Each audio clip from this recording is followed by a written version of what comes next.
of Honor has started a new year with a revamped roster. So how did their first big show of 2019 turn out? We won't rain down on the show, but there are concerns after Honor reigns supreme. News and title changes in WWE this week, along with 2 stellar matches, but it's what's going on outside of the ring that might be setting the product and the women's division back as the new year gets going. And more news and tidbits coming on the AEW front, who might be on their radar, and AEW might see some defections from WWE. In our extended discussion, we will discuss some notable reincarnations of wrestlers' gimmicks going to and leaving from WWE. It's all coming up next. WrestlingInc.com brings you Two-Faced Wrestling Talk, the podcast that goes beyond WWE and goes in depth on ROH, NJPW, Impact, and more. Also featuring fun pop culture and wrestling crossovers, listener Q&As, and extended discussions about wrestling topics past, present, and future. Now, here's your host, Kelsi. Hi, and welcome to Two-Faced Wrestling Talk. I'm joined, as usual, by my co-host, Paul. And our sniffling, snorting dog, Jackson, who just decided he's going to make all sorts of noise during the podcast. Yeah, he always does. Last week we didn't show it, but he pulled down our mics mid-podcast. Got to be a part of the show, I guess. Yeah. He's got to have his 5 minutes of dog fame.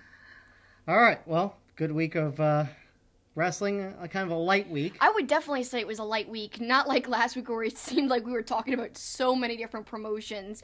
We just got a few things to touch on this week, but we've got some interactive stuff. Good stuff. Speaking of interaction, be sure to follow us on Twitter at TwoFacedPod, TWOFACEDPOD, for polls and questions that we put out where you can give your responses and we could read them on this very podcast. Also, follow me, because I'm very active on Twitter as well, at superkickingit, SUPERKICKINGIT, and I put up polls all the time. And I swear, I know I keep saying it every week if you guys are our loyal listeners, I am getting back to my wrestling t-shirt poll, literally, I promise you, starting next week. But this week, I just picked my own wrestling t-shirt. We'll see. We'll see if it actually comes to fruition. It's the goal, let's say. But this week, I picked up my own, as I said, and it's the Briscoes. Yep. And it's pretty cool. It's got a VHS on it. It's a little big, but I got it from ROHWrestling.com. And this is what it says. Read it, Paul. Well, Please. It speaks to me because I'm old, too. Been in the game so long, we on VHS tapes. Watch the damn tapes. And it says Briscoes. 18 years of violence, 2000 to ? Yeah, I love this shirt. It's awesome. And it was supposed to come in like a VHS box, but it didn't. Frick. It's still awesome. I still really like it. And, I don't know. I'm old enough to remember VHSs. In fact, I still have like hundreds of them on display at my mom and dad's house, like a piece of art or something. VHSs, ain't nothing wrong with that. Well, we'll see if Kelsi does the t-shirt poll next week. But one thing we can guarantee you, the NFL Conference Championships are this weekend, so why not get in the action by laying down a little action? Go to mybookie.ag, use the promo code KICKIT. You'll help us out, and you'll get in the game for the Conference Championship games between the Saints and Rams and Patriots and Chiefs. And we want to thank our good friends at St. Arnold for supporting the show. This week, again, she's got her Raspberry AF. With no food.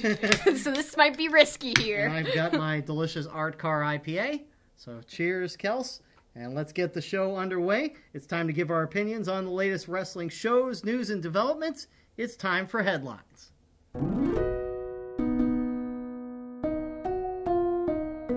And we're going to start with the only major show of the weekend, and it wasn't even a major show, but it's the first big show, really, for Ring of Honor in this new year, in kind of a new era, almost. Without the Young Bucks. No Young Bucks, no Christopher Daniels, no Kazarian, no Scorpio Sky, no Hangman Page. No Cody. No Brandy. Yep. Because we actually talked about how big of a missing piece Brandy was, because she wasn't just a wrestler, she was also like a very well-loved valet. Yeah.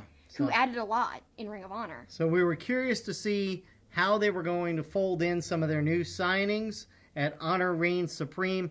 We'll start with some general thoughts on the show. And look, I know it wasn't a pay-per-view. It's more of a house show kind of thing almost.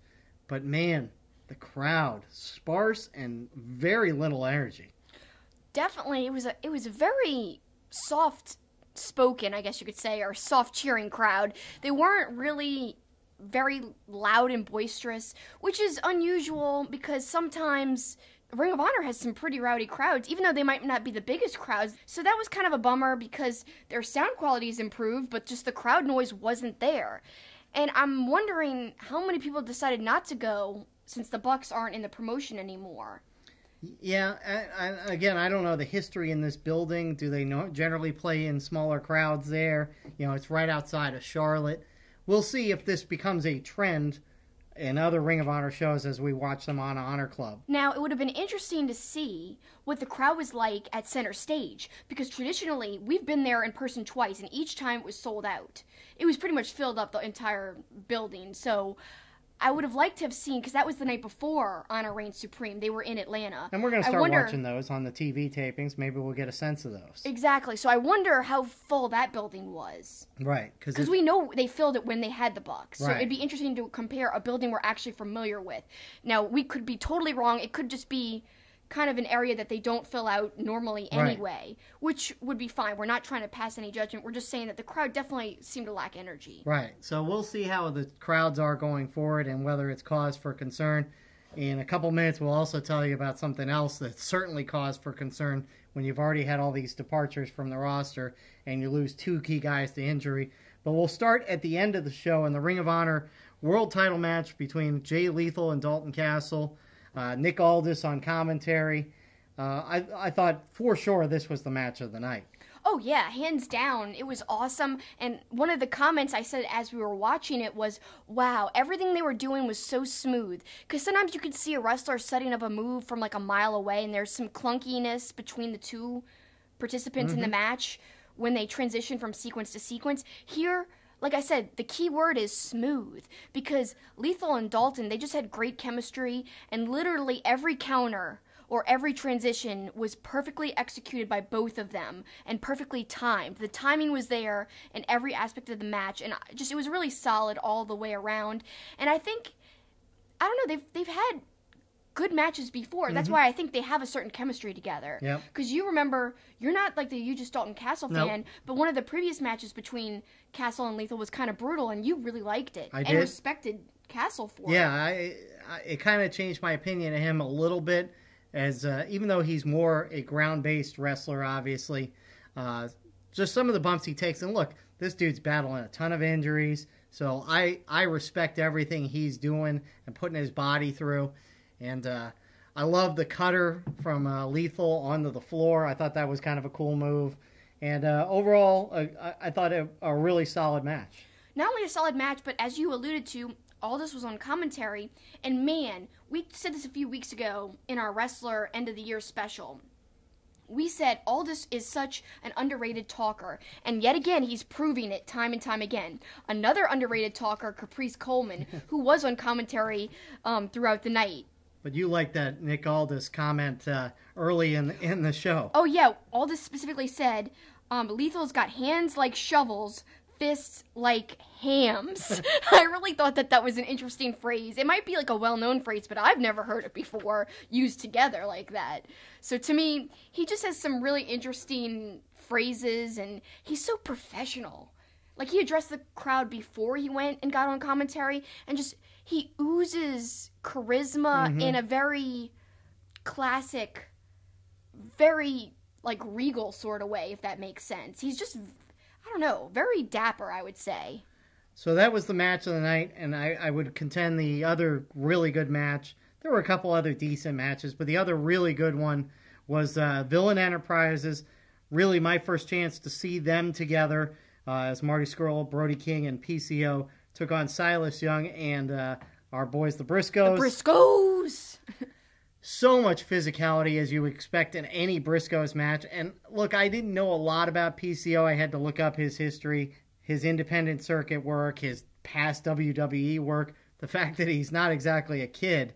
And dude is awesome and crowd really loves him. Risks. Yes. Takes many risks. And I told you PCO was over before he went to Ring of Honor. He's been, like, making the rounds on, like, the, you know, some indie circuits, and then I think he's really, really over. And I think he's a great acquisition for the company because they need somebody crazy. Well, and he's definitely crazy. Well, and you put him in a match with a guy who also seems crazy, and Mark Briscoe. Oh my gosh! And the chop exchange that seemed to go on forever. And I like how, like, I think it was PCO was out of the ring for a while, and then he comes back in the ring, and Mark's like, "I thought you were dead." Well, that was after Skrull had hit PCO with that sling, like slung him onto the apron, that brutal spot. Yeah. And so, yeah, you're right. Briscoe says, I thought you were dead. I thought you were dead. That's my terrible Briscoe impersonation. Yeah, both of us. Terrible. I love impersonating the Briscoes. They're my fave. ROHWrestling.com. Yeah, I love that.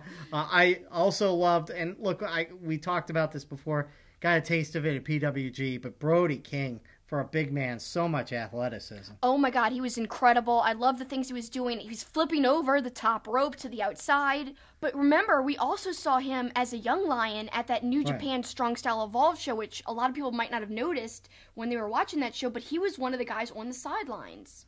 Well, and now he's in Ring of Honor. It's really cool how he's progressed just in a year. I'll tell you who he reminds me of, and this literally just came into my head 30 seconds ago. Because he's such a big dude and so athletic, he reminds me of a guy that just left Ring of Honor not too long ago. Well, or Dijak. Oh yeah, either one. Yeah. So, regardless, I'm a big fan of Villain Enterprises. Oh yeah. I think this is going to be a great little faction. It's funny to me. Marty Scurll's got the most charisma and the entrance and all that, but I think he's the least of the wrestlers in the three. I think Brody King is going to stand out as the guy in that group. Well, two things. First, yes, you mentioned the entrances and how Marty's is so really eye-catching and charismatic Iconic and stuff. Already.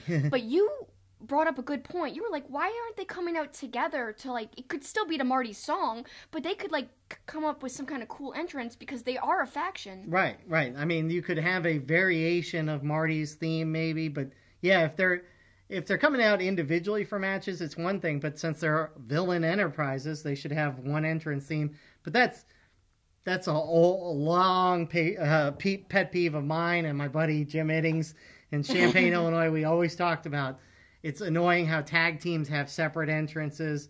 You know, they got to play individual entrances. There should be just come out to one entrance. Everybody come out to one entrance, but everybody loves the entrances. Jeez, HC has a lot of problems with wrestling, it seems like. Maybe that's why he stopped watching a year ago. I don't know. Maybe so. Listen to our podcast. I know. Iddings.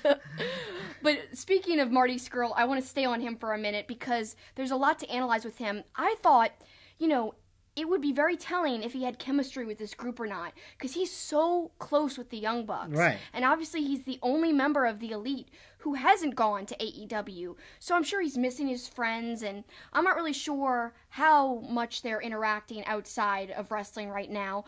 But man, I was surprised. The chemistry was there, and that was really a good sign moving forward, because it could have really showed in the ring if he didn't have that connection with them, and if he was kind of in a bummer mood because he was missing his friends. Well, what's funny about Marty, and again, I just thought of this as you were saying that, Marty is kind of like Bayley was at NXT when everybody left. Mm-hmm. The other 4 horsewomen left. I didn't even think about that. That's the way Marty is now. Everybody's left him for AEW, and he's kind of left to fend for his own and the promotion. So now that is an interesting allusion. I really like that. A very nice comparison. But still staying on Marty for a moment, you mentioned that he's actually the least wrestler in terms of he doesn't do a lot of high-flying stuff. He's more kind of like ground, and he does a lot of standard things, but that's very a good thing. Technical stuff, yeah. And that's a good thing for Ring of Honor right now, because as we saw, there's 2 huge injuries for Ring of Honor that are going to be a huge problem.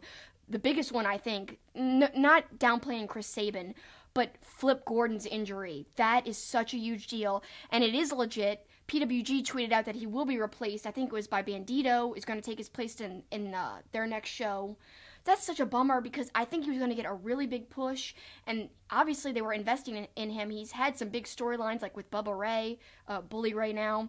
So that's a huge blow, don't you think? What are your thoughts? Absolutely, because he had such a big year last year. Seemed like he was poised for an even bigger year. even in the broadcast, they were talking about Tag Wars, and he was going to be paired with Colt Cabana. And then, the match happens with Hot Sauce Tracy Williams, and what even happened? Yeah, again, we watched it. We scrolled back and watched it 4 or 5 times, and I don't know. Sometimes these things just happen, and you never it could be that move you take 1,000 times, just landing wrong, or something that was pre-existing that maybe nobody really knew was there, and that was the final blow, to tear something or whatever. Now we mentioned Caprice. And we mentioned all this on commentary. During that particular match where Flip got hurt, unfortunately, Kenny King was the guest, and he replaced Caprice. And I got to give it to him. Ian was kind of tripped up with what to say. Right. Because it was obvious that Flip was hurt, and Ian just kept saying, he's going to be the next world champ. He can do it. He can do it. I believe in him, or whatever he was saying. And then Kenny King was like, no, he's hurt. Invest in somebody who's not going to get hurt, who always, delivers. So Kenny King he just went with the punches. And so he did a good job. He also had that great comment. I gotta look at it again when he was talking about Flip getting his title chances because of the cruise. And Kenny King said Flip takes advantage of drunk wrestlers. He said all their other wrestlers were drunk. It didn't on count. The cruise. Doesn't count. That's why Flip was able to win. Bandito and PJ Black was a good match. Good to see. I had to look back. I didn't know PJ Black was Justin Gabriel, so kind of interesting how old PJ Black looks compared to Justin Gabriel. He looks insanely different. I know he probably dyed his hair. I mean, that's what made him look so much older. And if you want to know more about PJ Black, now we did talk about this last week, so I'm sorry if you guys listened and I'm repeating myself, but check out NWA's YouTube channel, the 10 Pounds of Gold series. They highlighted PJ Black because he challenged at Center Stage. He challenged Nick Aldis the night before Honor Reigns Supreme, and they had that, NWA World's title match. And so it talked all about his struggle to get back in the ring. Basically, his ankle twisted completely off around. Right. They had to rebuild it. I mean, it wasn't off his body, but it was really, really bad. But his finger was. And his finger, yes, was cut off, and they had to reattach it. So he struggled so much to get back into the ring. But could you tell? Yeah, you wouldn't know with the high-flying stuff he did. The springboard move off the top was awesome. So, yeah, I don't know if he's as good as the Justin Gabriel days, but sure seemed pretty close. Yeah, and they even showed in that NWA video his, rehab. In one part, he's, using this device to help him walk. I wouldn't have even known he ever hurt his ankle. That was crazy, because he seemed to be moving very fluidly. Awesome to see him make such a comeback after such a terrible injury. Now, like we said, Chris Sabin got injured again the night before at Center Stage, just like Flip got injured this weekend. So that's a big blow. Yeah, the roster's getting a little thinner, and it was already a little thin, so some guys are really going to have to step up. The likes of maybe Shane Taylor, people like that are going to have to get a little more of a push. Do you think Bandito did good in his first kind of bigger show for Ring of Honor? No, Bandito's awesome. I think he's gonna get a lot of chances as well. Again, all these guys are gonna have to step up because. Oh yeah, Flip was somebody they were kind of building stuff around. So now it's gonna be somebody else. We also started the show with Juice Robinson and David Finlay against the Best Friends. Kind of seems like they're setting up a Beretta title run versus Juice for the U.S. title. I would love to finally see a Beretta singles run. I've been saying this for weeks. Sorry, guys. I'm going to repeat it. Beretta needs to have a singles push. He got broken up from Roppongi Vice. Why do that just to put him back with Best Friends? Now, I love Best Friends. I love Chucky T. But I'd also love to see, we kind of talked about if he does break off, won't that Chucky T versus Beretta match be a great payoff? Right. That would be an awesome match, a wonderful match. But you want to zero in on the other team. Juice Robinson and David Finlay, they were coming out calling them Fin Juice, and you said, again... you don't know anything about this. Much like I understand VHS tapes from back in the day, Bug Juice is not in my wheelhouse. VHSs are, Bug Juice is not. So if you guys are 90s kids like me, anybody listening... There was this old school Disney Channel show. It was almost like one of the first kids reality shows, I guess you could call it. These kids go to a camp, and they're staying away from home, and it's about friendships and all this other junk, whatever. It doesn't matter. The show's called Bug Juice, and it had a very catchy theme song, and it was like, Bug Juice, it doesn't come in a jar, yada yada. If you guys are not familiar with it, I'm about to spoof it, so To see how bad/good my song spoofing skills are, go look up the original after you hear my spoof. Just search for, I guess, Bug Juice theme song on YouTube and it'll come right up. But here's my little spoof of the song, because Finn Juice just reminded me so much of Bug Juice, and that theme song just gets stuck in my head. So here it is. Oh gosh, it's bad. Please excuse me. Finn Juice, it doesn't come in a jar. Finn Juice is who they are. They have the flavor of greatness they can achieve. Talent, working together, not alone. Talent, their ceiling is unknown. Working together, they all have grown. Finn Juice, the real life tag team. Finn Juice, great wrestlers, being friends, having matches. Oh, Finn Juice. It's so bad. It's so bad, but it's great. I'll take your word for it. It's terrible. I'm terrible. Thank you for indulging me, people. One final thought on Honor Reigns Supreme as we move on. That was really bad, but Brian Koval, at Brian Koval, thought Honor Reigns Supreme was really good. Like opening the first chapter in a new beginning with all new talents, Lethal vs. Castle was great. Such intensity, an easy watch. So, good, but a ways for Ring of Honor to kind of get back to the level they were at. And look, Joe Koff said it.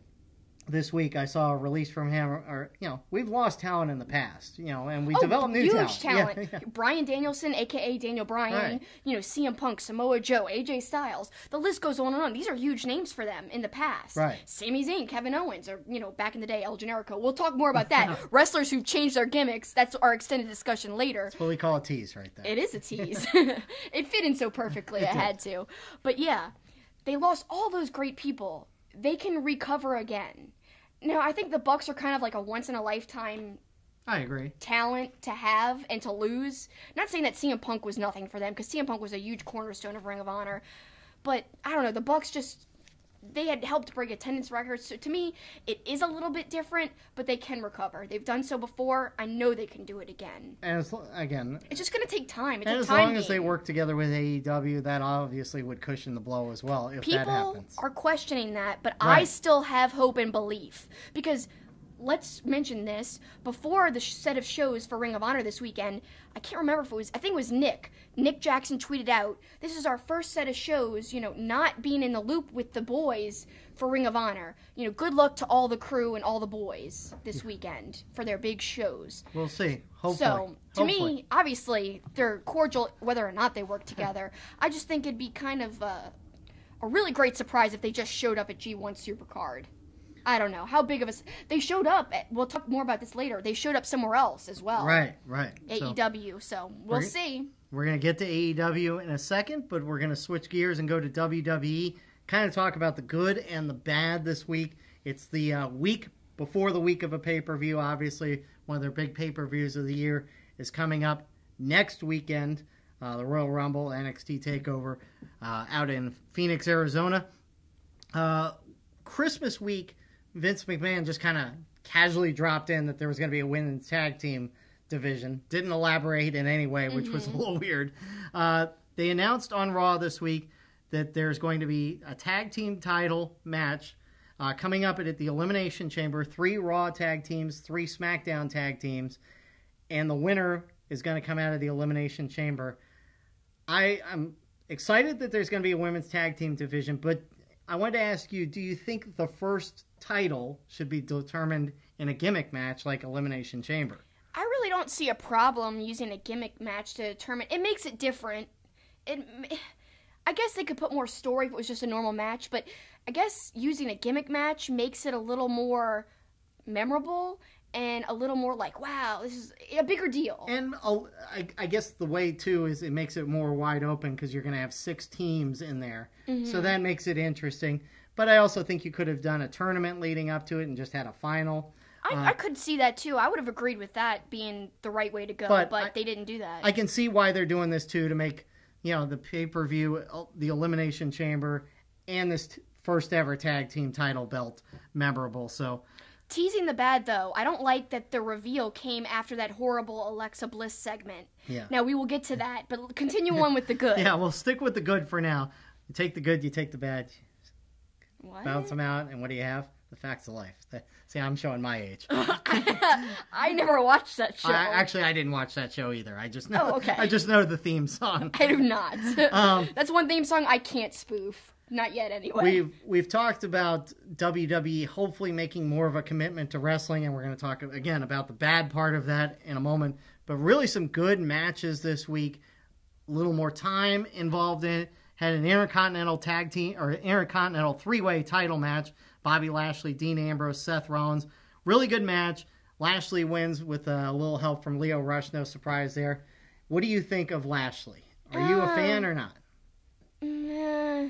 To me, he's just like blah, if that makes sense. He's kind of boring. But Leo helps that, I think. Leo does. I mean, that's why he's paired with Leo. But, I mean, he's very powerful looking. He's a specimen of sorts. And he does some good athletic moves. Well, yeah, I mean, he's a decent wrestler. He's good. He's solid. But I don't know. I mean, I don't, like, see him and I'm like, yeah. You know, I don't know. I could be in the minority on this, but that's just my brutally honest opinion. I don't really have too much of a passionate opinion either way. One of the matches of the week was the Fatal 4-Way for the number one contender to face Brock Lesnar at the Royal Rumble because Braun Strowman still isn't cleared. I'll have more of that in my closing out the show.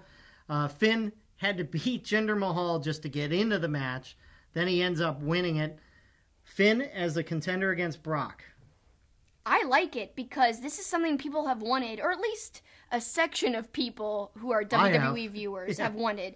And, you know, people who love Finn wanted this match a long time ago, and I think it's something different. I can't wait to see Brock pair up with somebody smaller.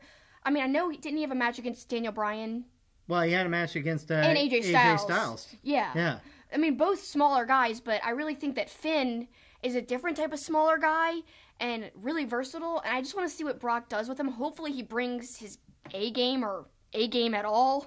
Two different A games. An A game, like A+, and then any kind of game. Because sometimes he kind of just phones it in my opinion, if that makes sense what I'm saying. I hope he kind of steps up and gives it his all, because that has the potential, really, to be a great match. If he delivers, if he puts in the effort. Yep. Finn will. Yep. It's all about Brock. Will he, won't he, try? I'm glad Finn is back in this and going to headline or be one of the headline singles matches, I guess. Obviously, the Royal Rumble itself will be the headline. The only thing I didn't like about this, because it was such a great match, and John Cena was involved in it as well, at the end, we had to get the John Cena validation of Finn that we see him do so often, where, oh, this guy, you know, has heart, you know, blah, blah, blah. Look, I get that they want to put Cena in this role of kind of passing the torch, maybe. Finn Balor doesn't need John Cena's validation. Well, that's my problem with it. The passing of the torch thing is kind of getting a little old and overplayed, because Cena's done it so many times. But I can see the flip side of the coin where WWE wants the casual fans to accept him. Because maybe on paper, to those of the audience that are not hardcore viewers who didn't follow him in NXT, they might be like, all we remember is he got hurt after one match. Right. You know what I mean? Right. So they need something more, and a lot of those same types of people who have that belief, or maybe not even care or know much about Finn Balor, they care about Cena, because those are the casual fans. So to me, I could see the flip side of the coin why they might want to go that kind of phoned-in route. It's almost like a cheap pop in a way, but it's a cheap, you're putting somebody over kind of thing. But you got to do what you got to do. The match of the week in WWE, and I contend that it would be up there with Lethal and Castle for the match of the week. And all. I'd really have to see it. I'll admit that I have not, because I can't say which one I would like better. But Andrade versus Rey Mysterio, if you didn't see it, about 17 minutes long. Probably could have gone a lot longer. Which is very long for a TV match. Right. Just an amazing match. Andrade is right there. I mean, they're certainly pushing him. They certainly have a lot of respect for his talent. Some great reversals in this match. So I want to get to two things in this match. First off, let's talk about Andrade. We've talked about him a little bit. He is so good. He's certainly getting a push. But will WWE give him a title push any more than like, I think he'll probably get, like, an Intercontinental U.S. title. Would he ever win one of the main belts? I don't think so. I mean, I would like to say yes. Right. But I mean, with his mouthpiece, he could go further. Right. I don't know. It's hard to say because there's people who I think deserve a world title run, like Sami Zayn. He'll never get one. I know that for sure. Now, I will say, Almas is a little different in that I think they are probably higher on him than Sami Zayn in terms of they think he can go further and higher up the card than even Sami. So I think already you're seeing that they value, in terms of where he is on the card, they value Almas more than somebody like Zayn. So maybe they'll surprise us and will give him a shot. There were some incredible reversals, as I mentioned, in this match. And I want to kind of call out the hypocrisy a little bit, because some of them are clearly kind of choreographed moves. And we've heard from people who used to disparage New Japan or Ring of Honor, the choreography. You don't like that in Ring of Honor. No. Let me be clear on this. I don't like this bouncing around when nothing is happening. I mean choreographed moves that set up actual physicality, like we see with Will Ospreay a lot. But the Will Ospreay versus Ricochet thing, do you still feel that was when they were just bouncing around in the ring and neither was even touching each other? Yes. It was kind of like, oh, look at what I can do. I'm talking about a choreographed like reversal. Andrade had Mysterio up, and it was clearly that he pushed him up, kind of like he was going to sling him over, but it set up a great reversal. My thing is, and you kind of got me off track on this, is because I'm trying to make sure you're on the same page as your other beliefs that you told me before. Yeah, I don't like the skipping around, you know, where it looks like Cirque du Soleil. I don't mind the choreography if it leads to something. Setting up a physical move, and that's what I think Will Ospreay has done so well in a lot of his matches. Mm-hmm. But my question to you is, WWE people who look down on New Japan for that kind of stuff are lauding this. Isn't it a bit of hypocrisy in that regard? There's hypocrisy in every edge of the wrestling world. Well, fandom, corners and stuff.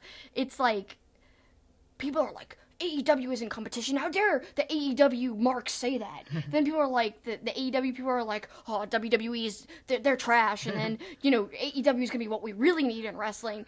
There's some people who are in the in-between. But yes, there's hypocrisy everywhere in wrestling fandom. It's kind of like what you live with. If you're a hardcore wrestling fan who literally goes out and reads stuff on the internet or watches stuff or listens to podcasts like us, you're going to encounter some hypocrisy here and there. Hell, maybe sometimes we're a little hypocritical. Maybe. I don't know. I mean, I know I have a bias. Yes, that I admit to. Yes, you do. But, you know, it is what it is. But you're right. Some people hate on New Japan, but they thought this was the greatest thing ever. Like, as I watch this, I'm like, this is exactly what people who hate New Japan are criticizing, yet they love this. Yeah. And to me, it was... And to be clear, I love both. I know, whatever.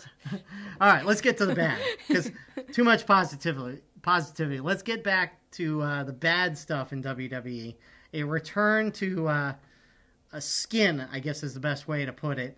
Or the teasing of skin. Yes. There really wasn't that much skin shown. There really wasn't. But the idea of it is sickening. In the PG world, it's a lot less than it used to be in the PG-13 world.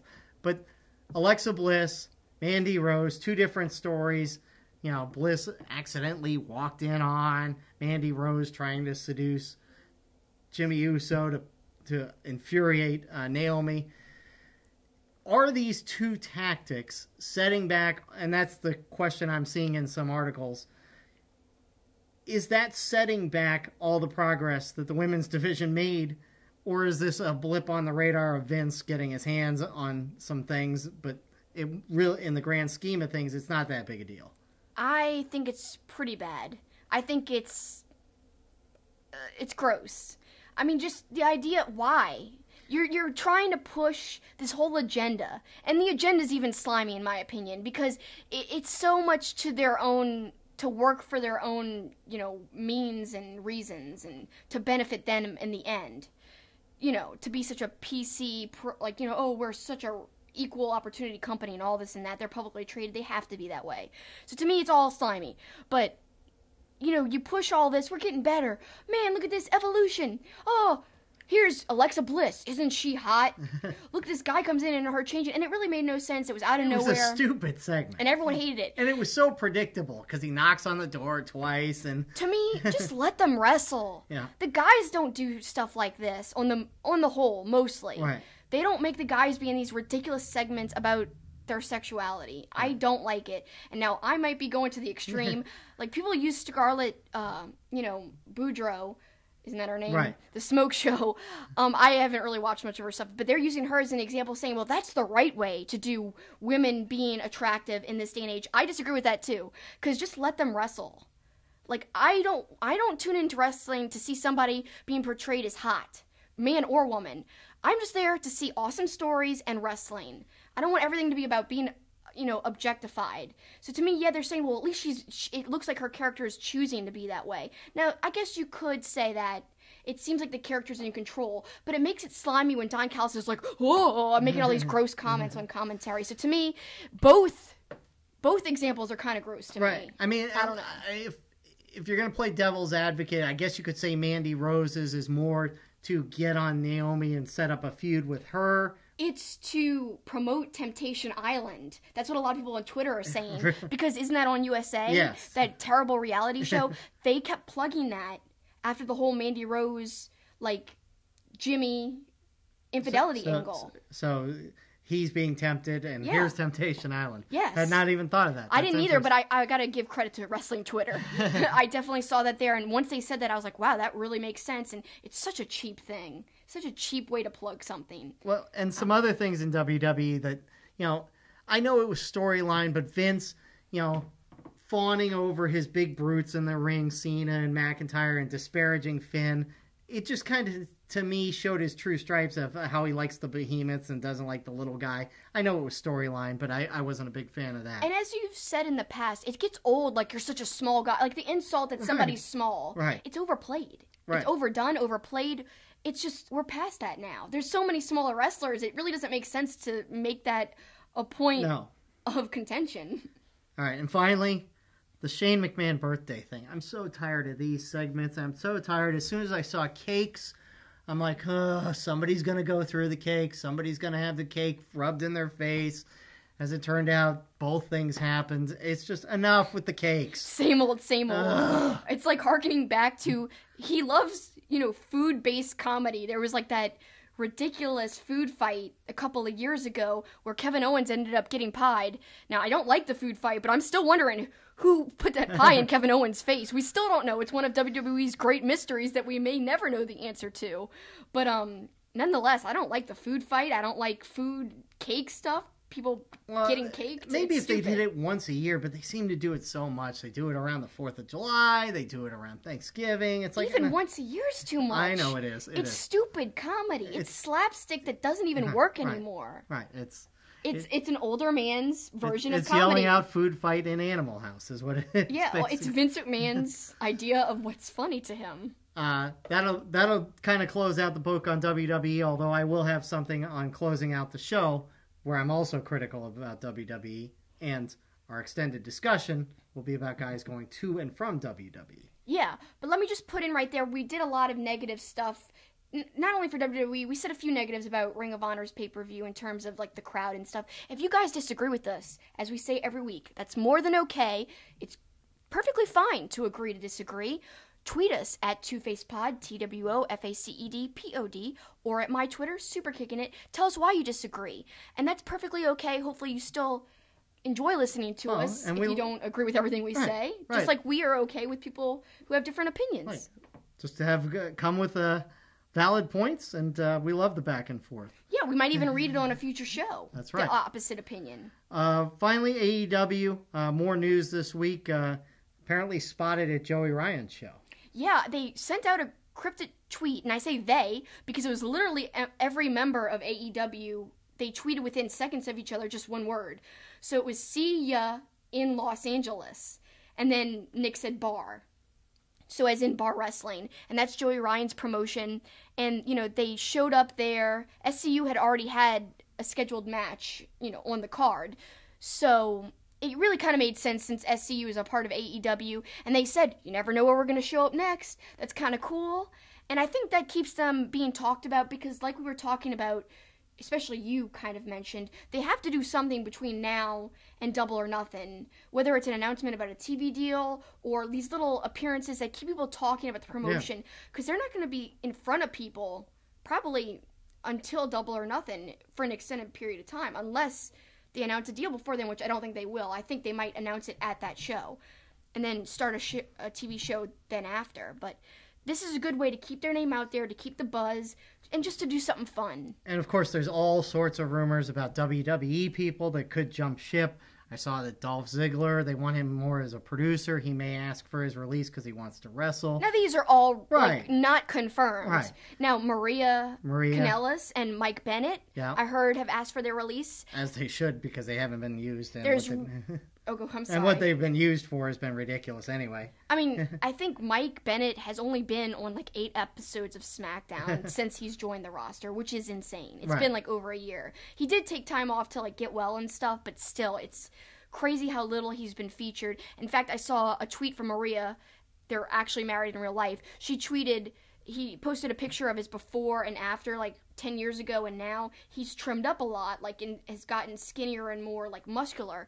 And he posted the side-by-side, and she, quote, tweeted it and said, "Psst, why isn't this guy on TV?" Or smuh. I can't remember what noise she said at the beginning, but basically, why isn't my husband on television? Yeah, no, I agree. So definitely some frustration there, and the big one is the revival. Yes, there's all kinds of rumors. Some articles I've read said that they've literally asked for the release, but others have not said that they have asked for the release. It's just kind of people in WWE are afraid they're wrapping up with the company, which would make sense for them to do. If I was the Revival...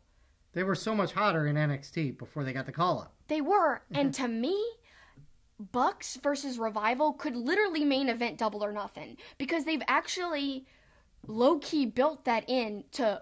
For...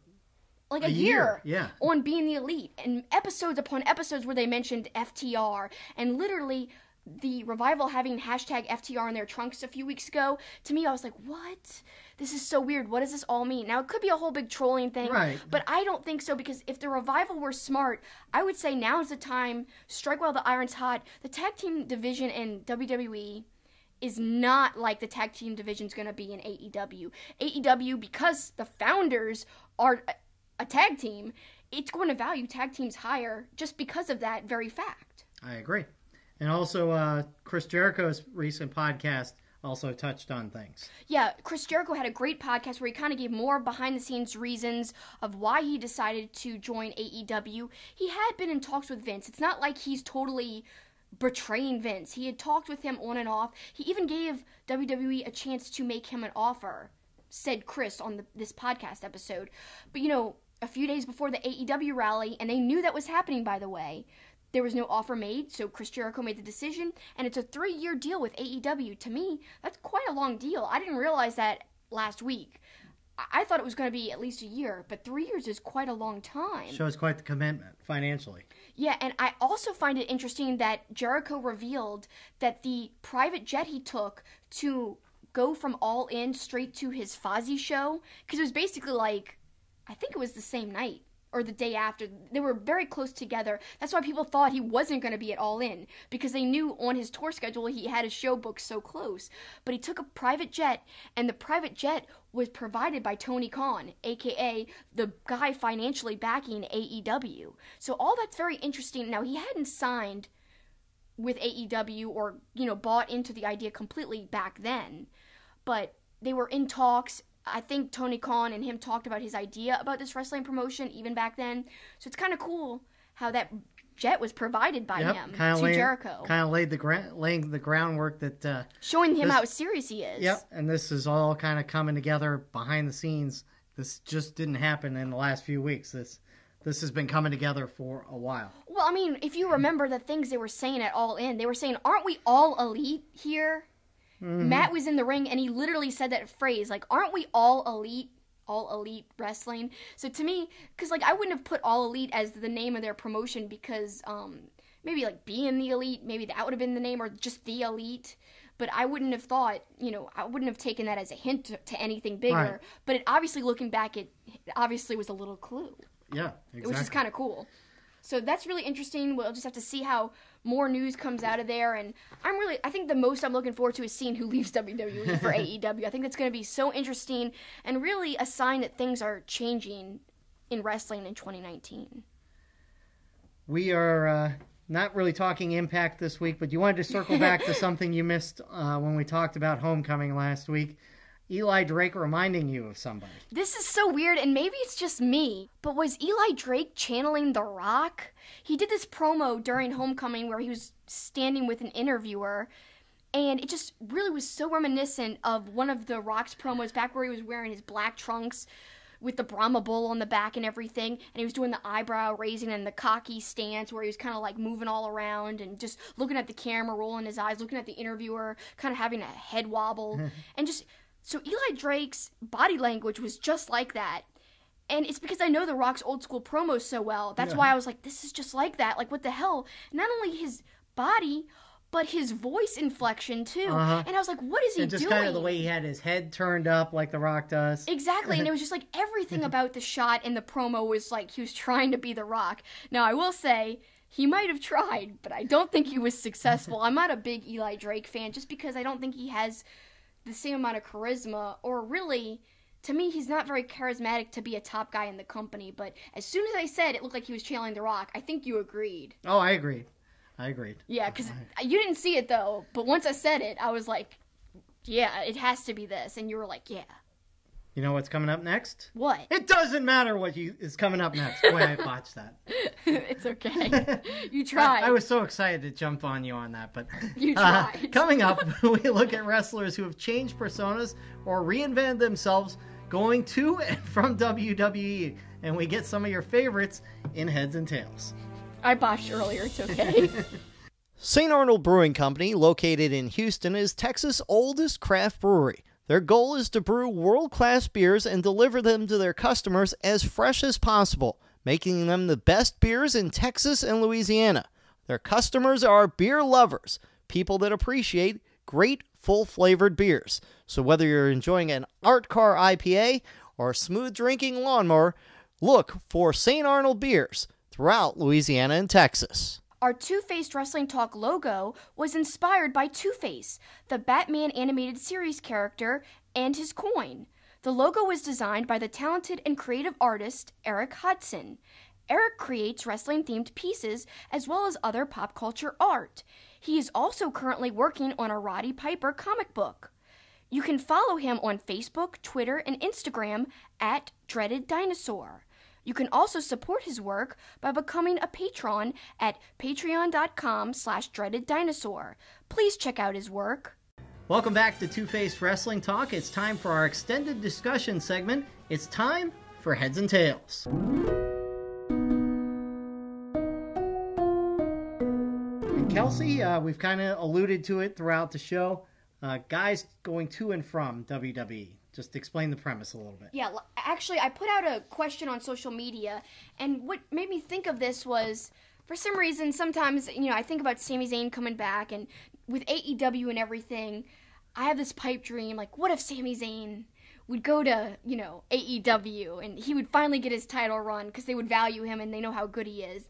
But then I started thinking, I know that it's never going to happen, period, but if it ever did happen, which I know it won't, regardless, if it did happen, would he be Sami Zayn or would he be El Generico?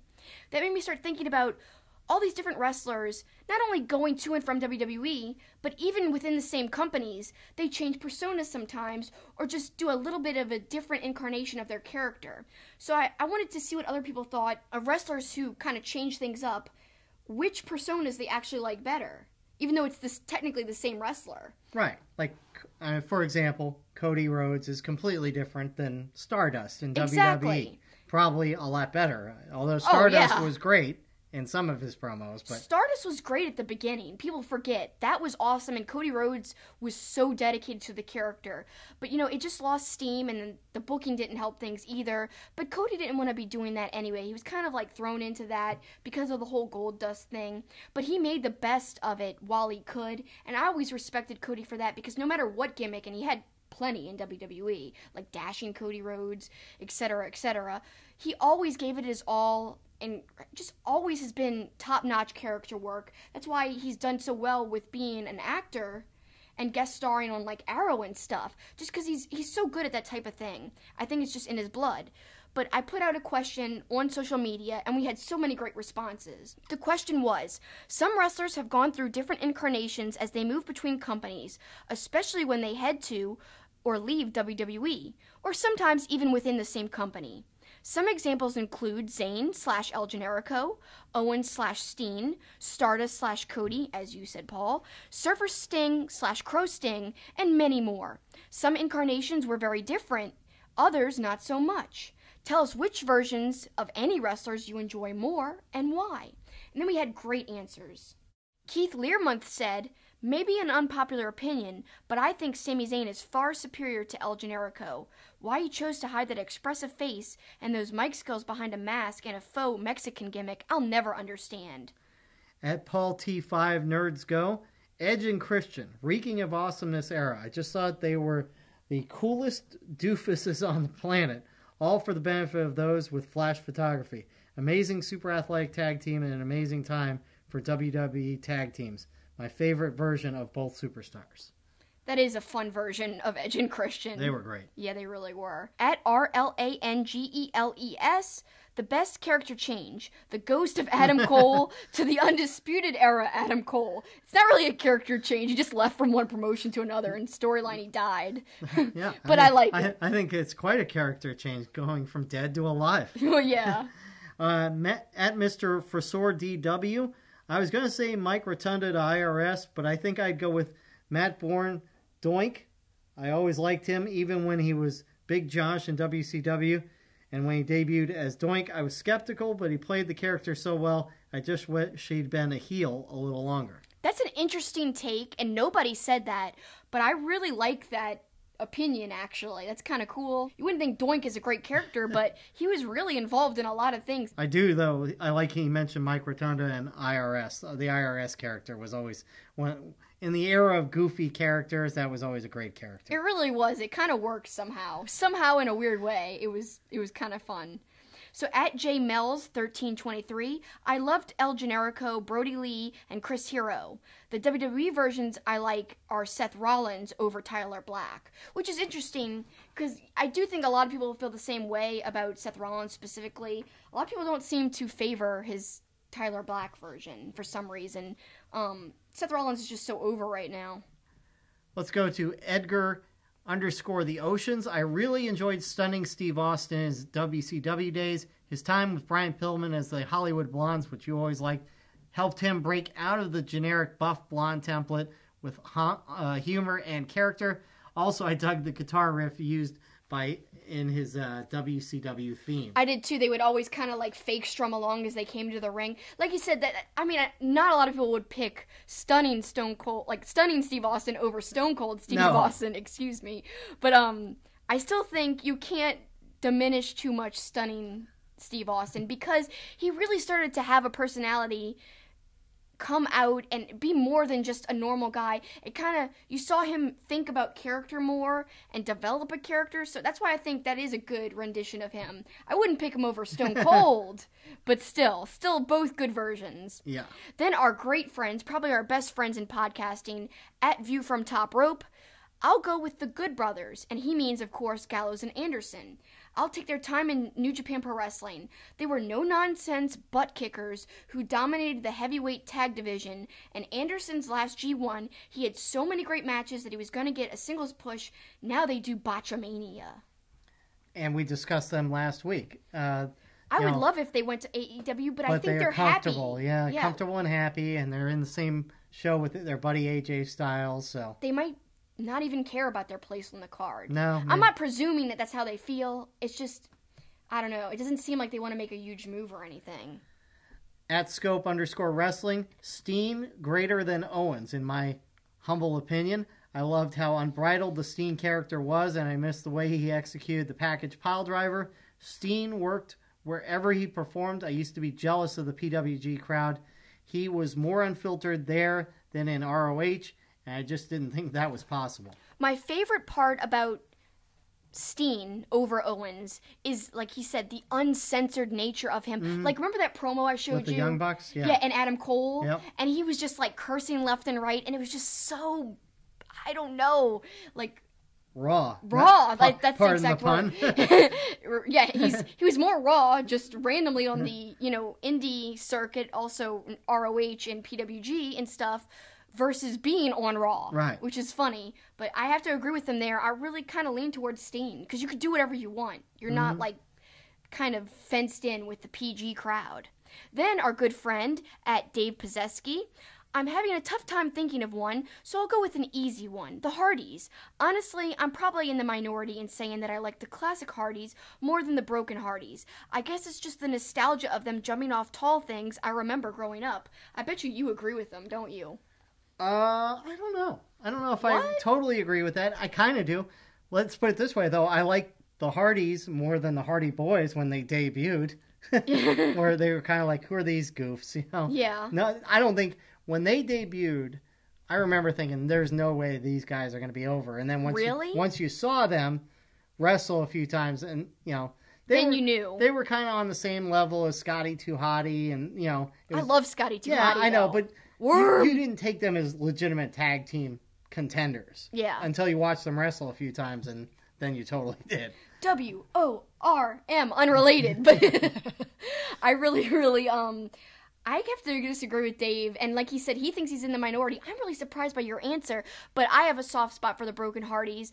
But to be fair, I'm not struck with the nostalgia factor that really kind of forms a lot of people's wrestling opinions. They grew up loving a certain thing and, having their favorites. I didn't watch live growing up. I only discovered it a few years ago, so it's totally different from me. Well, but I can relate because I like 90s stuff. Well, it's just not for wrestling. I feel like with them in particular, the Hardys were more about the wrestling. Broken Hardy is more about the story. And the character. Yeah. So I think that's the difference. I love Broken Hardy, but I think the Hardys as a tag team were pretty hard to beat. We've had a thing about the Hardys, and then earlier about Edge and Christian. What about the Brood, Edge and Christian? I loved that theme song. I didn't like that rendition. One of the best entrance theme songs ever. I know, I agree. I didn't like the rendition of them as much, like the characters, but that theme song could stay forever for me. I love that theme. Next one at PCH Nilbog. The one-man gang was always my favorite big man back in the day. When Vince turned him into Akeem, the African Dream, it just broke my black heart. That was pretty terrible. I know. I just don't know why they changed him. Well, what am I saying? Vince. Yeah. Vince has to have his hands on everything. I know the answer to my own question. At Neo Reality ENT, Chris Jericho, the epitome of a character changing with the times, from Squeaky Clean Jericho to Conspiracy Victim to Greenberg to Y2J to Anton Jericho and to Alpha/Clockwork Orange Jericho. Also Triple H, he went from Jean Paul to Blue Blood to D-Generation X to The Game to Evolution to Authority. So many different renditions of both. Well, and Jericho in particular, and we've talked about this in the show, no guy, I think, ever in wrestling has been able to change his persona so many times and so easily bounce back and forth between being a face and a heel and being really good at both. There's a lot of guys that are only good as a heel. Perfect example, Randy Orton. I don't really like him as a face. He's a heel. Yeah. He's a heel. Jericho could do both, and that was what was special about him to me. He can do both, but he can also get legit heel heat. He's not just a cool heel. Right. He starts off like that, but I remember when he first was doing his last WWE run, at first it had started where he was trying to be a heel, but everyone still loved and cheered him because he had been gone so long. But then he started insulting the crowd, and he got them to turn and actually boo him. That's a sign of a great heel. And like you said, he's good at either one, and that's one of the many things that makes him so special. And we're sorry because we have talked about him being the GOAT and how he changes and evolves. We've talked about that almost every week for months. But it's warranted because he's so talented. Next one is at Double AUB. He didn't change companies, but Surfer Sting to Crow Sting. Crow Sting, I was 8 when he came back. I absolutely love the look, the mysterious dark element to him. I'm still amazed how well he was able to adapt to the character and make it work. It was night and day from Surfer Sting. I don't think there's many people who could have done it the way he did that character. It's kind of like no one but The Undertaker could have ever gotten the dead man gimmick over. They're both so silly, but they worked because of the person playing the part. I loved Crow Sting. Me too. It was, to me, although I obviously didn't grow up watching, like I just said, but looking back at older things when I watch old wrestling, I just can relate better to the Crow Sting. To me, it seems like, I know it's, on the outside it could seem silly, but it seemed like really natural at the time, and kind of cool and revolutionary, and although it was very similar to the movie The Crow, it worked for him, and like you said, it took a special guy to pull it off. All right, you got the next one, and Yep. a brief answer on this one. At CJB9181, Jeff Cobb / The Monster from Lucha Underground. Quick and easy on that one. At BPACHA77511, the stunning and Stone Cold versions of Steve Austin. The Stone Cold version was my favorite. Why, you ask? Because it's freaking Stone Cold Steve Austin. Like we said, it's funny that we had someone say stunning Steve Austin when Stone Cold is like one of the greatest characters of all time. But like I Right. said, they both have great aspects to them and elements to the characters, just in very different ways. But obviously Stone Cold kind of in history has to take the cake there. At DAMONT13, I say I like Evan Bourne / Matt Sydal because he is the best wrestler on the planet. Now, he didn't even say which one he liked more, because those are two different incarnations of the same guy. To me, I like Matt Sydal. I like the psychedelic. I'm going to preface this. I don't like Impact version Matt Sydal because I don't like his entrance theme. And I think he's not as prominent as he was. I like New Japan Pro Wrestling Matt Sydal when he was like tagging with Ricochet. That's the version I like. I liked Evan Bourne in WWE. Really? It didn't seem like he had a lot of a personality. No, but he was one of those guys that he just popped off the screen with his high-flying stuff. And But yeah, he still has that now. No, I know. But the character's more there now. But the Impact Matt Sydal especially turns me off because it's just... It's kind of corny. It's corny and not It very wasn't as corny in New Japan Pro Wrestling. That's why I'm not really a big fan of the Impact version. At James 555-35520. Is he giving his phone number there? I don't know. 8675309. Mean Mark Callis to The Undertaker. Big man with an eerie character helped revolutionize the sport. And he was pretty good in WrestleMania matches. Yeah, you don't say. Yeah. They heard enough of my singing for one show. No more. No more.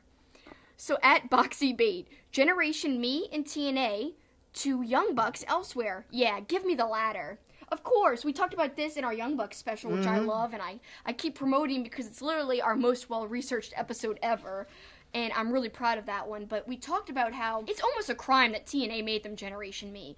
You got this, like, super over, super unique, super colorful tag team that was over on the independent scene, like, in PWG, let's say, for example.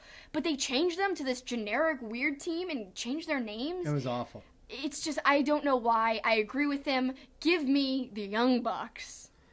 At Smoke T Conqueror, Prince Devitt greater than Finn Balor. I don't know, I kind of like Finn Balor and everything about him and the entrance. Hard for me to say that Prince Devitt's better. I have really hard time deciding, but I will close. say there is a section of the internet that actually hates Finn Balor. They don't think his moves are exciting. They don't like his character.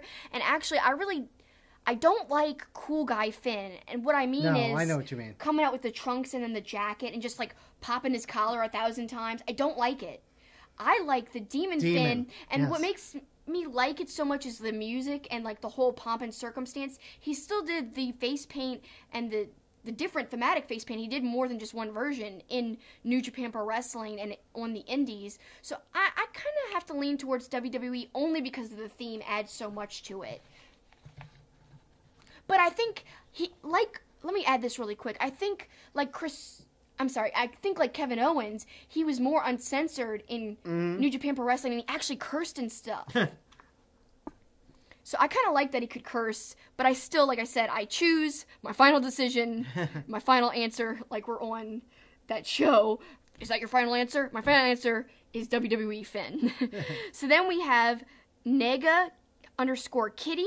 Switchblade Jay White. He's not the best developed character ever, but goddamn, do I love to hate him. A great antagonist for New Japan Pro Wrestling and much more entertaining than the Jay White we saw mere months before on the British indie scene, as well in Ring of Honor Wrestling. Right. Because he was doing his excursion there. And of course, when you're doing excursion, you don't have a developed character, really. No. You're kind of just going in as something generic they've chosen for you, and then you kind of get a character when you return from excursion. I didn't like the Switchblade character, and I know I've said this before.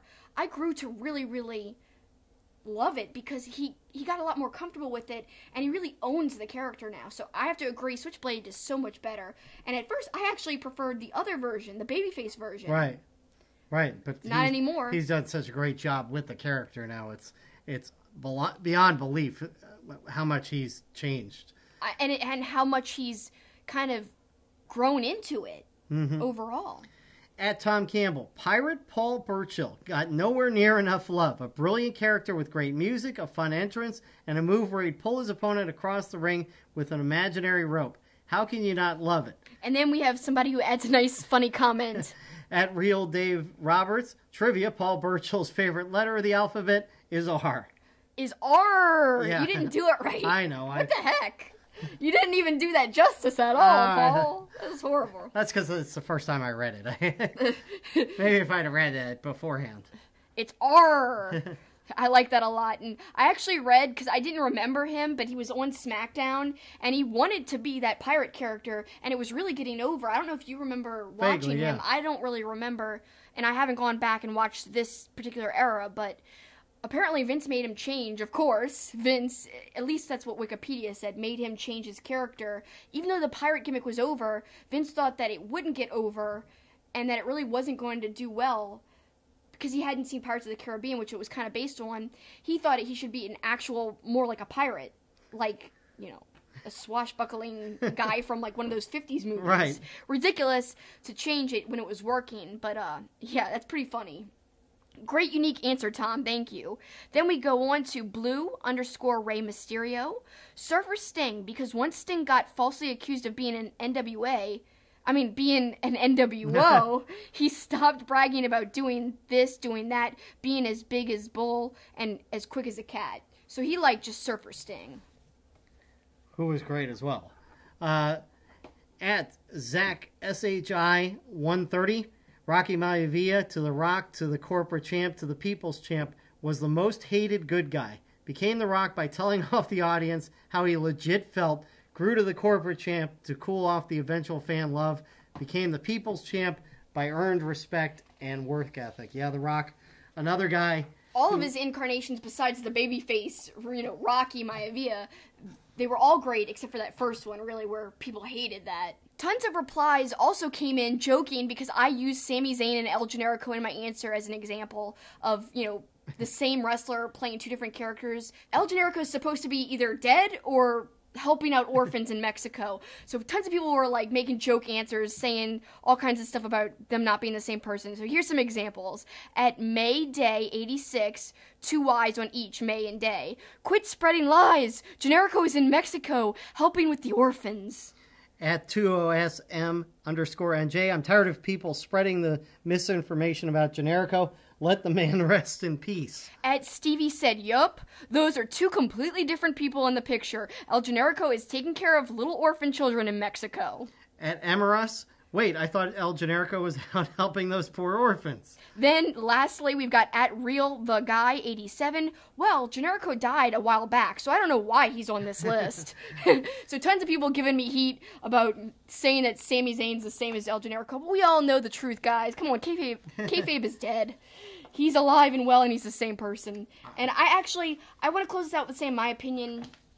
I actually have a really hard time choosing between Sami Zayn and El Generico, because I honestly love both characters almost equally.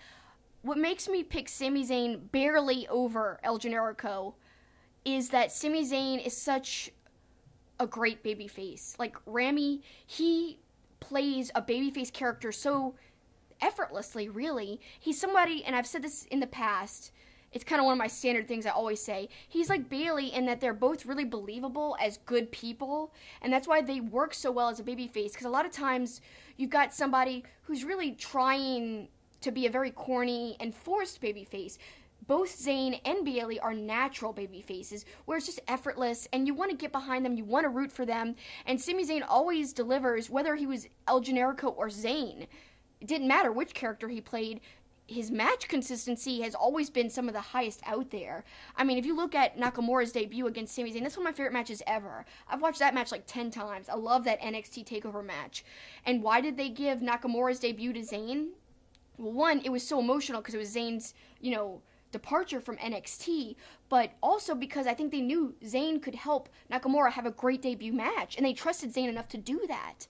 And if you look against his El Generico stuff, just as great match quality when he was tagging with Kevin Steen at the time, and also when he was having matches against Steen, like in Ladder Wars, back when it first started in Ring of Honor.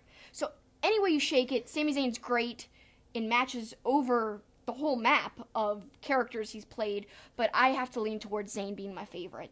And we want to mention that starting this week, we're going to start giving away some of these exclusive StarCast posters. So we're going to contact one of you that gave an answer, and we're going to give it away to you. And it's a StarCast poster, but it's also got us in it, and it's got the Golden Lovers, and it's awesome. It's by, like we talked about in our commercials, our artist that designed our logo, Eric Hodson. It's one of my favorite pieces of art that anyone's ever done for me, because I've had a few custom pieces made for me before, but this one's awesome, and it's actually based off a comic book cover. So we're going to give that away, and we're going to give one away. We've got a stack of them and some other giveaways, so fairly regularly on the weeks to come, we're going to be giving some giveaways.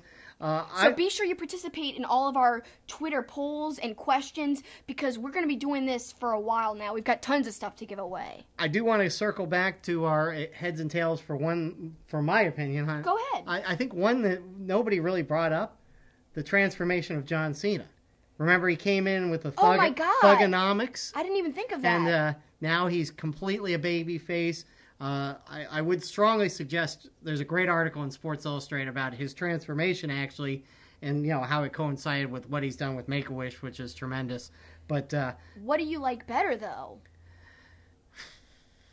Because a lot of people hate babyface Cena, and they've wanted him to go heel for years. Well, and the thugonomics thing was kind of cool when he came out, and I've mentioned it before that I was there for his debut at the Allstate Arena, which we were just at recently. Yeah, for a hockey game. I don't know. I kind of liked it because he would also come out in like the home team's colors. Like if he was in Boston, he'd come out in Celtic green. I don't know. I mean, I like him when he has more of an edge rather than when he's goofy. I will say that, no matter what it is. But the thugonomic Cena is goofy, though. It is. It's goofy white rapper. And it wouldn't work today. No. It would be totally dated. So to me, like, babyface Cena is kind of more versatile, where you could do more with them, and it matches in today's day and age. But I understand the nostalgia, and you like how he kind of was edgier and wasn't as, like, you know how he gets that country accent when he's doing a babyface promo sometimes? It's like he turns country all of a sudden. So sometimes that type of Cena, I understand, he gets annoying. But, so I see both sides of the coin there. And then the one thing I wanted to, and we're not going to go through a long list or anything, but I also find it interesting. We talk about how guys have had to transform. Some guys just did by necessity, whatever.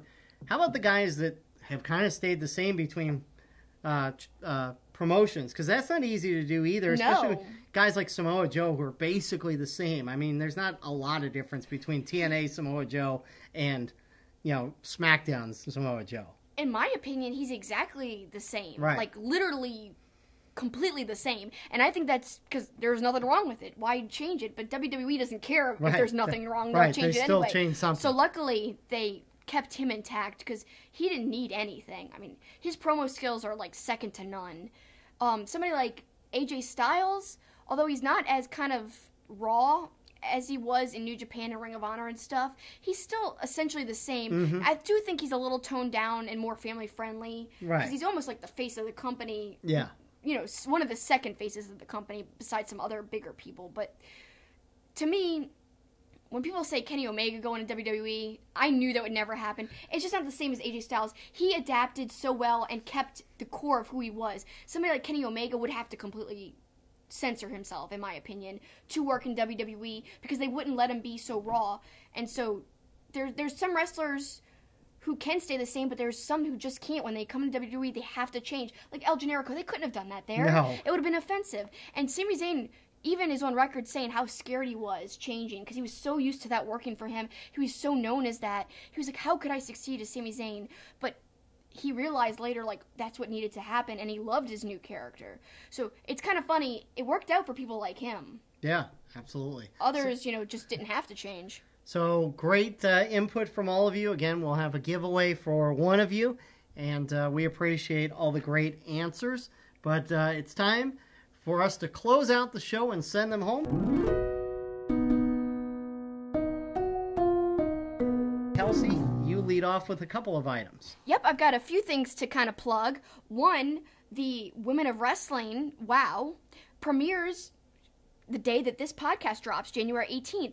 And every Friday after, it'll be consistent, and it'll be on Access TV, 9 p.m. Eastern. Check it out. I've been seeing some clips because I've been getting some media updates on it, and I think it should be really good. I'm really happy that somebody like Tessa Blanchard's in it because, to me, she could be the face of the whole thing. She's one of the best women wrestlers on the non-WWE scene right now, and we've talked about her a lot last week. My only concern with it is it seems like almost 80s and 90s-ish with some of the characters. I think it's purposeful that it's like that. I think that's what they're kind of going for, but I understand, like, how is that working in this day and age, but it's obviously a niche that they're tapping into. Yep. So I think that's fine for what it is. You got to compete with the different women markets. You got to stand out in some way, Mm-hmm. As long as the wrestling's good, I'm okay with it, and hopefully the gimmicks aren't too corny. But I can't wait to check it out firsthand because I haven't really seen much of it, to be honest. Also, my other teases, we said last week, and the same is true this week, Poppin' Wrestling Connection will return soon. That's the segment, if you're unfamiliar, if you're a new viewer or listener, it's where we cross pop culture topics with wrestling. We've done all kinds of ones in the past, like Home Alone, Die Hard. If you were Kevin McAllister, is a specific example. Which wrestlers would you choose to help protect your house against the sticky bandits? People loved that one. So we've got 2 in the pipeline coming soon. Our next one's going to be about Tommy Boy. That's the movie with Chris Farley and David Spade, one of my favorite movies ever. And we're going to choose which wrestlers we would recast to be in the movie and play, Chris Farley's character and David Spade's character. And they're kind of like an odd couple type of character. So it'd be interesting. And I'm trying to persuade people, don't just say Sami Zayn and Kevin Owens, because to me that's the easy answer. They're opposites, they're friends, and it really is easy to say them. So try to come up with something else when I finally put out the question and you guys submit answers, because to me that's like the easiest answer you can come up with. But yeah, you're gonna see me do fat guy in a little coat when that happens. I said I wouldn't sing. I saw you doing some Down by the River thing the other night. Yeah, motivational speaker. That's right. I'm in a van down by the river. That's SNL, not Tommy Boy, but it still works. Still Chris Farley. I can't do it very good, but I love Chris Farley. He's one of my favorites ever. And we went to Second City and got to see where he actually performed and, like, cut his chops and stuff. It was awesome. But anyway, so after Tommy Boy, I just learned this week that there's going to be a sequel to Ghostbusters, and I'm actually really excited because I don't like the idea of the revamp with the all-women cast, because to me, it's like, why revamp something that works so well? This thing coming out in 2020 is a sequel. I'm so intrigued. What does that mean? Is it going to be good? The trailer really just showed really nothing. It kind of had the music. It showed, like, the car. So I don't know, but I'm intrigued. And that got me thinking, I think after Tommy Boy, our next one should be Ghostbusters. Recast wrestlers in the roles of the Ghostbusters. And I'm going to recast Slimer as well. That'll be my little tease for that. I already have somebody in mind for that. And I'm really excited about it because I just love Ghostbusters. I even put out a poll on Twitter, who's your favorite Ghostbuster? It actually got a lot of play. So keep, tuned into my Twitter. Like I said, you'll see more polls like that. And just more proof that I love Ghostbusters. For my birthday, I got literally the Lego Firehouse Ghostbusters set, and it's like 4,600 pieces. So I'll actually tweet out my picture of that whenever I get to it and finish it, which will take forever. But that's what you guys have to look forward to in the future. All right, well, I'm going to close out the show by another criticism of WWE, even though, again, I appreciate the good stuff that's going on as far as the wrestling and letting some of the matches breathe a little bit. But I'm not a fan of, and if you watched Raw, you saw that Braun Strowman was pulled from the title match against Brock Lesnar. Mm-hmm. Obviously, WWE knew that Strowman was not going to be healthy enough and had a plan, as from what I've read, to have Finn Balor in that spot all along because they didn't want Braun Strowman to lose to Lesnar again. They want Lesnar at WrestleMania. Again, this is all speculation. The bottom line is they apparently knew that it was going to be Finn Balor versus Brock Lesnar at Royal Rumble. Not unlike Evolution, where they kept teasing that Alexa Bliss was going to go against Trish Stratus when they knew Alexa Bliss wasn't going to be ready. Right. Obviously, she's hosting talk shows now. She's not even wrestling. It's called bait and switch. And I know in wrestling, cards subject to change, but when you know well in advance and you're still billing things as a certain thing because you want to sell tickets, I think it's slimy. Well, that's why that line is there. Yeah. It happens. I know, but it's slimy. I think for the most part, I don't think people are going to a pay-per-view because of what the marquee says anyways. If you're going to Royal Rumble, you're going to Royal Rumble, whether Brock Lesnar is taking on Finn Balor or if he's taking on Kurt Hawkins. You know, you're still going to Royal Rumble regardless. I have to agree with you on that. I think so you're right. I don't think they need to do this. So why be deceptive? I mean, there's one thing on being hopeful, maybe that, okay, maybe this person will be ready. But I don't know. I'm not a fan. I understand. I think we had to end with a get off my lawn. That's we right. haven't had that type of complaining in a true. while. That's so true. I'm glad you gave us some criticism there. Thank you, Paul. And thank you guys for always tuning in to listen to us or view us if you're watching us on YouTube. We really appreciate it. And in fact, we can't even say how much it means to us because you give us your precious time and we know how much that matters. So thanks again, and we hope you enjoyed it. Have a good rest of the day or night whenever you're watching or listening to us. And that's it for us. That's the finish.